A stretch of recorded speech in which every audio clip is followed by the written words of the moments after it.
Told y'all I had more content for y'all, man. Y'all thought it was a game. I'm sitting here supporting local Bobs. I'm sitting here with the owner, CEO of Toledo Let's Eat. Man, yes, appreciate you. Thank you. Appreciate you too, my brother. You give me a little bit of how you got started, man. Who is and what is Toledo Let's Eat? Let's give them a little bit. So Toledo Let's Eat was birthed in 2017. It started actually in this apartment. Well, it took off in this apartment. Okay. But before that, I was actually just cooking at home, selling dinners. But I knew I needed to do something different. I started off at the casino in 2012. What place was you at? I started off at the Scene. Okay. I worked in the Scene for maybe about 2 years, and I got promoted to Final Cut, which is the steak spot. The steak spot. Mm-hmm. My boy worked there, Isaac. Okay. Yep. I work with Isaac. We rub elbows actually. Yeah, that's what we do. Yep. So I ended up there, and 2013 I got a Forbes award for some of the dishes that I cooked. Okay. So once they see them dishes, they like, man, that's when they got interested in me. So they promoted me into a chef. So when I got the chef position, I moved up to Youngstown, Ohio, and was a part of the opening team up at Hollywood Casino there. And I stayed there for about 3 years, and my contract was up, and I wanted to move up further. I wanted to be an executive chef, so I seeked employment somewhere else. So I found a winery that was just opening. It's called Luva Bella. And I worked there, and I was the executive chef there for about 3.5 years. No, 4 years actually. And I suffered a heart attack in 2016. Wow. October 29, 2016. Wow. Hey, man, you survived that, man. 3 of them. God is amazing, y'all. Just to let y'all know that, for real. Yes, 3 of them in one night. And so by that point, I started thinking like, man, I got to change something up, man. It just don't sit well with me to work for somebody. Yeah. So, I gave myself time to heal in 2017. That's when I started Toledo. It started off at Let's Eat. And once I got going, I'm like, the city is they loving it. So let me just go ahead and represent my city, and I added the Toledo on the front of it, so it became Toledo Let's Eat. And once that started moving and everything, that's when people start, gravitating towards my food. And I met my fiance, which is right now my fiance. I met her, and she was already and had a business mind, and she wanted to get a business started. So we put our heads together, and we came up with an idea of getting a food truck. So that was one of my questions. What motivated you on the journey? Yeah. And then the defining moment that really let you know. Yeah. When this is it. Yeah. This is it. Like you came with the slogan. The slogan is everything, because like I was saying when I seen you, we got to get these young men to know it's another way. Right. We ain't got to always work for somebody. We always ain't got to put in time, and time is money, but your time is what you want it to be valued. Right. And a lot of people, a lot of the youth, they see the fame and the materialistic stuff before they see the struggle. You see what I'm saying? So I like to tell you my struggle before you see know the glory. About the glory. Yeah, because when the youth see where you come from and see where you at now, it's an old saying, show and improve. I'd rather show and prove than talk. Because they need to see somebody. Yeah, they need to see somebody. Need to see somebody. Right. Of our same complexion, doing something different. Right. Positive. Right. I don't preach, but I teach. But I'm a student at the beginning and a teacher in the end. But my thing is, if you trying to teach some youth about something and you don't have nothing to show for, ain't no way you can show them anything. They ain't gonna listen to that. You know what I'm saying? So like I said, I use I use the materialistic things that I have in my life to show the youth, like, this is how you can get it. I've been down every road. We from I you know know. what I'm saying? We know, So yeah, that's the truth, y'all. Yeah. If y'all don't know, man, y'all just don't know. But Yeah. look, how'd you get the truck? I mean, how did it all formulate? Had to get the license? I know you had to get the license, but like, Right. what steps did you take? Give them a little bit of game and tell them what steps you had to take, and like, what did it cost money? How much did it cost? Okay. Like, it didn't have to take a lot of money. Yeah. Is what I'm saying. Yeah. And these kids, y'all out here, they getting a lot of money. Right. Y'all can put that into play, Right. into real action, to make steps to really doing something positive and having your own business. Right.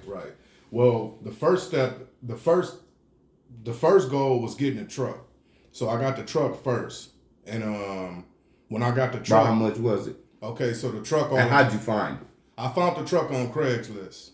It actually came to me because one morning I woke up and I was just like, I had a couple of people talking to me, and they're like, man, you wasting your talent just sitting here cooking out of your kitchen. You got to figure out something, either get a restaurant or something. So I'm like, okay.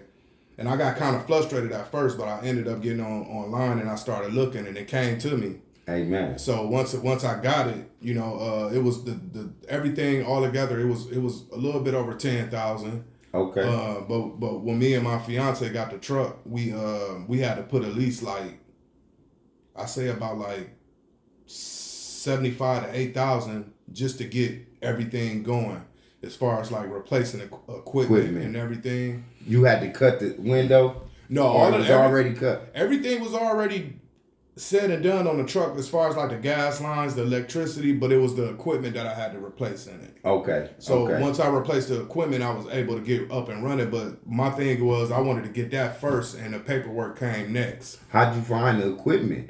The equipment I got online, and I looked at a couple of vendors out of Michigan. I looked at vendors in Ohio, and we basically got most of the equipment from restaurants that had closed down and everything. Same thing my boy said on the first episode. See, you gotta start looking for stuff in that field when you thinking of your plan. Right. It's all about coming up with the plan, executing it, and making it happen. And that's what we did. We searched high and low for all the stuff that we found. And now I'm not gonna make it seem like it was easy, because nothing is never easy when it's longevity. So I went through the struggle and the pain of getting everything together, and I finally got it together. And it only took me 2 months to get all of that stuff together. So that's what I was gonna ask too. What time frame from when you left the job and got to the truck? So what time frame we looking at? Was it in the pandemic or was it pre-pandemic? It was actually in the pandemic. Okay. Yeah. And most black businesses been started during the pandemic too. Right. So that's a key. Right. And another thing that we avoided was taking out any loans or anything. Everything that Toledo Let's Eat is built off of is built off of our blood, sweat, and tears, not nobody else's money. Amen. You see what I'm saying? So it took us a little bit more time to do it, but it got done. And the time frame was from we started looking in April. We got the truck in May, and we was up and running in June. Yeah. We've been running up ever since. So you pressed the gas, basically said, hey, this is my plan, we going forward. You took action. Yeah. You took your action. Yeah. And my thing is, I had everything ready to go. I had the blueprint. So once I had my blueprint laid, I was able to put the materials together and get it going. And it came. Everything that I asked for or wanted came true because of, my people believing in me believing in myself, and just, the ambition of wanting to have my own business, the need to have my own business for my family and my future. You see what I'm saying? Yeah. Because I don't want my kids working for nobody. I know the struggles of working for people, and I'm not saying there's anything wrong with it. Well, you got to start from somewhere, just like an infant. They start crawling, then they start walking, and they gone after that. Yeah. And that's what we got to do, you know? Yeah. So just start, basically. Mm-hmm. You know, that's why I'm here too, because that's what I did with this podcast. I said, hey, my two homegirls got murdered, and I said, I don't know what I'm gonna do. I don't know what I'm gonna do, but I gotta do something. I gotta shed a light on this situation to where if they can see other people doing something positive, right, then we can make a difference. Right. But they gotta see it. Yeah, they gotta see it. They gotta see it, especially for the young men. Right. You know, I ain't got nothing bad to say about women. I love that women got businesses, but they've been doing it. So we need to step up. So, right. And that's what I'm here for real. B.O.B.S, man, supporting B.O.B.S. That's what's up. So, my next question is, after you got the equipment, got the truck, what was your next move? What was the next goal to reach? Like, damn, where I'm gonna put it? How I'm gonna get? How'd you get to Jackman parking lot? Just scouting. Before we actually, because it took us literally like 6 weeks to get the truck wrapped and everything. Because when we got the truck, man, it was ugly. It was a booger. How much was the wrap? The wrap came up to $5,200. Okay. But I got a guy that blessed us with a payment plan. And he gave us an installment payment plan. We put a certain amount down. We put about $2,000 down. He wrapped the truck, and our payments was $500 every week. So we that's what we ended up doing. You know what I'm saying? And it's not about. Sometimes it ain't about having all the money. It's about who you are and your character. And who you know too. And who you know as well. Too. Yeah. But your character speak more than anything. And if you helping yourself, somebody will help you. Yes. And so I say we got the truck wrapped in like 5 weeks, but while in the midst of the truck being gone, we just rode around different areas and seeing what food truck was here, what empty parking lot we can park in. So that was another part of my plan. So once we got the truck, I was like, I know I can go on Jackman and Sylvania. Our grand opening was on Lasky at the $5 car wash. Yeah. So that was the grand opening. But once we got rolling, we got a lot more inquiries from factories that wanted us to come out and feed them on their lunch. So a lot of the summertime, that's what we was doing. So that's why people just really seeing us on the street, because we was doing like factories and everything. But once we hit the street, man, there was no turning back. The flavor is undeniable. The everything that I do is a skill set. That was one of my questions too. What all do you fix? What all do you cook? Okay, I'm okay. So first of all, I'm a grill master. I have certifications in that. I specialize in I would say comfort food, but more so Italian food. That's where I got most of my knowledge from was from a lot of Italians, and plus the school and everything. But we on that truck, we can't keep I turned it into a chicken truck, man. I didn't want it to be a chicken truck, but everybody come for I seen them wings. I was like, damn, I gotta go to work with them up. Good, yeah, buddy. And so with the chicken is I use a recipe from my grandma, and it's an undeniable recipe, and it's unique. And the sauce, the mud sauce, and I named it after our city, Toledo, Ohio. We the mud, yeah. So I got a mud sauce and I got a dirty sandwich called the Dirty Bird with I think it's the dirty sauce on there. But we specialize in them butter burgers too, the chicken, the catfish, whiting, fried okra, fresh home cut fries, seasoned grilled corn, grilled broccoli. Because everybody don't want fried food. So we have a grilled chicken sandwich as well. We got weekly specials to where we run rib tips, greens, macaroni and cheese. We do lamb chops, and we also do Cajun shrimp Alfredo. That's signature. Being an entrepreneur, is it more work working for yourself, and more money, or is it, how does that work? Because you know, a lot of people, it'd be like, you know, a lot of entrepreneurs will say, man, I work way more hours, but I'm doing it for the greater good, and I'm getting more money and more relationships out of it.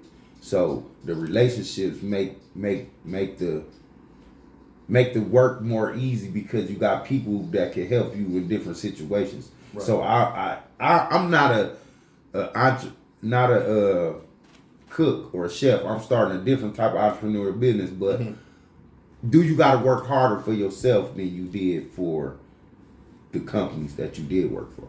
Yeah, you do, because you know you don't have a safety net when you out here by yourself. You know what I'm saying? When you working for a company, you got a safety net under you. But when you working for yourself, you know you gotta you know, cross all your T's and dot your I's. So it's a bigger challenge when you're an entrepreneur. You know, especially when you employing other people as well. So in order for me to succeed, I can't do it by myself, so I have to, you know, build a team. So you know, that's another challenge too, because you run through people until you find the right person. You know what I'm saying? Yeah. So yeah, the whole entrepreneurship is not no cakewalk. It's, you know what I'm saying? It's if you're gonna really want to do something, you're gonna have to put the time in and do it. And if you want to be successful, you know what I'm saying? It's easy to say I got a business, you know what I'm saying? But if your business ain't generating money for itself and your employees, you know what I'm saying, it's really not a business. So what's next for Toledo Let's Eat? Well, we gotta and yourself personally, because you know, as your business grow, you gotta grow as a man and grow. Right. You know, so what's next for y'all, man? What's next? We plan on expanding throughout the Ohio area. Our next venture will be BG. So we're gonna have a BG Let's Eat. Okay. Then, okay. I think after the BG, we said we're gonna target Columbus next. We're gonna look back on this video too, and I'm gonna be like, "Nigga, I told you. You told me that. You told me that, y'all."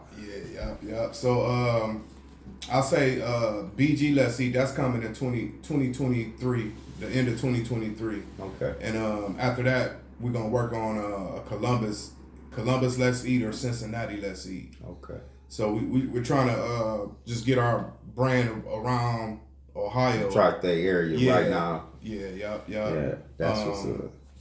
And for me personally, just striding forward and setting examples for the youth out here. You know what I'm saying? Because anybody that know me from anybody that's younger than me and know where I come from, they see what it is. You know what I'm saying? They see how far I had to come. They seen, you know, the street mentality that I once had, and you know I had to evolve and everything. Anything you do, you got to evolve in, you know.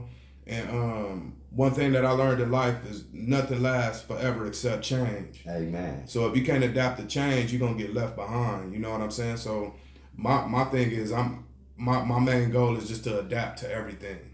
So, Yes, and that's what I'll be doing too. Like right now, people don't know that crypto is in its early space. So if you don't know about crypto, go check it out and read up on it, learn about it first before you start putting money anywhere and doing anything. Right. But you know, from here, I'm gonna come see you, man. I gotta come see you. We gotta chop it up, man. We gotta really like sit down and shoot the shit, you know. Most definitely. Hey, this Toledo Let's Eat and B.O.B.S, man.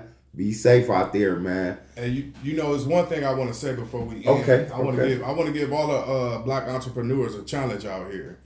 I feel as so you know, we got houses, we got property, but we don't own anything commercial that we can call our own. You see what I'm saying? I know for a fact it's been plenty of times that Swainfield parking lot came up for sale. The Bancroft parking lot where the old churches was right at. now, that boy. Yeah, so you know, I feel as though if a bunch of us entrepreneurs in the city get together, we maybe can purchase some land like that, and you know, instead of purchasing other things that we normally used to purchasing, And I'm challenging, you know, all the entrepreneurs to reach out and maybe we could sit down and figure out a move that we can make to benefit us and our community. Because if y'all notice, we don't have no help in the community. The police ain't help. You see what I'm saying? I got a lot of issues like that to talk about, but we can't go there Yeah, yet. my bad. I got a lot of whole issues nother podcast on about that. too. You know what I'm saying? Yeah. This B.O.B.S and Let's Eat, man. We out of here. Yes.